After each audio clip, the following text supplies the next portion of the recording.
কিচেনের মধ্যে কথা চিত্রের আঙুলে অন্য একটা আংটি দেখতে পায়। তারপর কথা চিত্রাকে জিজ্ঞেস করলে চিত্রা বলে যে পেঁয়াজ কাটতে গিয়ে তার আঙুলটা কেটে গেছিল, তাই সে তার আংটিটা চেঞ্জ করেছে।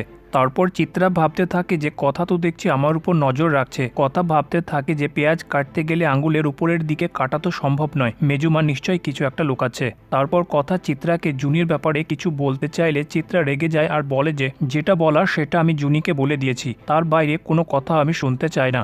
জুনি যে ব্যাপারে রিসার্চ করছে সেটা নিয়ে লেখাপড়া করার জন্য কথা আর ঋতু জুনির সাথে যায় লাইব্রেরিতে, যেখানে কথা আর ঋতু তার স্টাডিতে জুনির অনেক হেল্প করে। তারপর কথা একটা ইতিহাসের বইয়ের মধ্যে সিংহ রাজাদের মন্দির দেখতে পায়। তারপর তারা সবাই সিদ্ধান্ত নেয় যে জুনিকে এই মন্দিরের ব্যাপারেই লেখা উচিত। কথা জুনিকে বলে তো রিসার্চের জন্য আমরা সবাই বদ্রীঘালিতে এই সিংহ রাজাদের মন্দিরে যাব। তারপর কথা মনে মনে ভাবতে থাকে যে পাচক মশাইকে রাজি করাতে হবে। অগ্নি পুলিশ স্টেশনে গিয়ে প্রত্যয়ের কাছে সেই লোকটার ব্যাপারে জানতে পারে যে তিলকের উপর হামলা করেছিল। সে একটা পেশাদার খুনি।